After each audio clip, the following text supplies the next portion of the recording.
Welcome to the Deep Dive with Farmtips Diary. If you're a farmer or just stepping into the world of agriculture, this video is for you. Today we're unpacking how tariffs, trade wars, and global politics can make or break your farm's bottom line.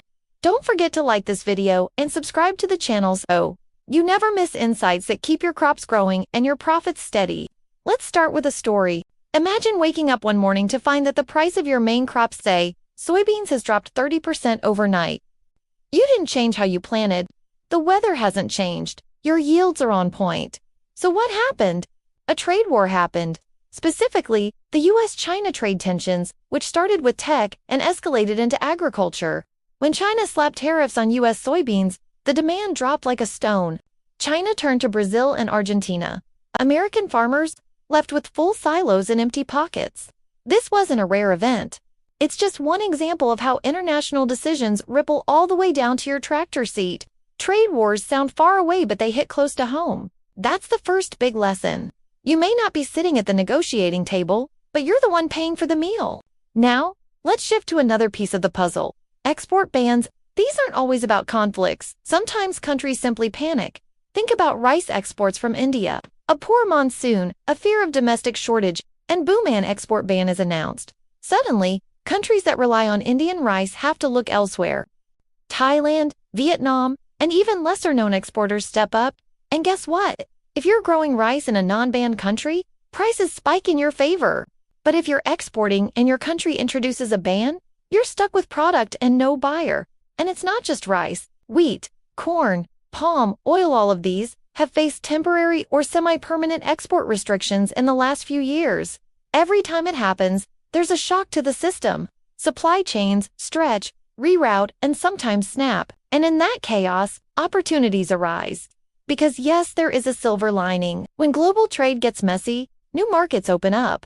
Domestic buyers panic and offer better prices. Governments start throwing subsidies around to keep food local. Local co-ops get stronger. Suddenly, a small farm can become a key supplier in a regional network. It's all about being positioned to pivot. Here's an example. During the pandemic, logistics froze up. Containers were stuck. Ports were clogged. But farmers who sold directly to local buyers, restaurants, groceries, even through WhatsApp thrived. Why? Because they didn't depend on international shipping lanes or long supply chains. They had short, fast, flexible selling loops. It wasn't about being the biggest, it was about being nimble. Now, let's talk costs. When people think about tariffs, they usually imagine them affecting what you sell. But they hit what you buy even harder. Fertilizers, pesticides, tractors, spare parts, all of these are often imported. And many are now more expensive because of trade policies. A single gear for your combine harvester could cost 20% more if it's coming through a tariff-heavy supply chain. And if you're buying fertilizer from abroad, you've definitely felt the price spikes in recent years. Inflated input costs quietly chip away at your profits. You might sell your harvest at a decent price, but your expenses eat the gain. That's the hidden danger.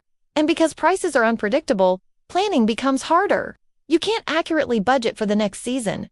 If your key inputs could double in cost due to a single foreign policy move, this is where awareness becomes power. Farmers who follow trade news, just like they follow weather updates, have an edge.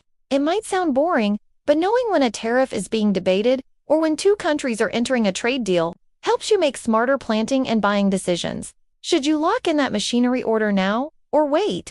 Should you plant more corn or switch to a crop in higher demand due to an export ban? These are questions tied not just to soil and rain, but to headlines and handshakes in faraway capitals. Let's now zoom into 2025 and what might lie ahead. First, food nationalism is on the rise.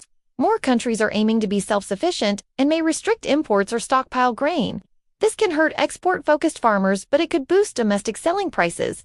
Next, regional trade deals are gaining momentum. Southeast Asia, for instance, is tightening trade links through the RCEP agreement. If you're in that region, your farm could gain access to wider markets with fewer restrictions. On the flip side, non-members may be left out of the action. Then there's the rise of carbon tariffs.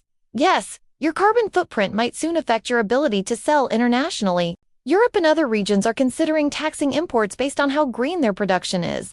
That means fuel use, fertilizer choice, even water usage could come under scrutiny. It might sound like a headache, but it could also be a chance to brand yourself as a low-impact, eco-friendly grower and charge a premium for it. With all this uncertainty, what can you actually do? Let's go through 3 profit-smart strategies to help you navigate this volatile landscape. First, diversify your market reach. Don't rely on just one buyer or one country. Use local platforms, explore online agricultural markets, build relationships with different tiers of buyers. Even a few smaller buyers can provide safety when your big buyer suddenly drops out. Second, track trade trends actively. Use Google Alerts, follow agricultural trade forums. Subscribe to newsletters that break down trade policies in plain English. It's not just for economists. The earlier you know, the earlier you can adapt. Third, join forces with other farmers. Farmer cooperatives give you better buying power for inputs and more selling power for exports. Pooling resources helps protect against market shocks. It also gives you access to advisors, analysts, and tools that might be too expensive on your own. Let's not forget technology. There are now platforms that analyze global trade data and crop prices in real time. Many are free or low cost. Using them could mean the difference between a profitable season and a painful one. So to wrap this up, tariffs and trade wars may feel far from your fields, but they shape everything from the seeds you buy to the price you earn at the gate.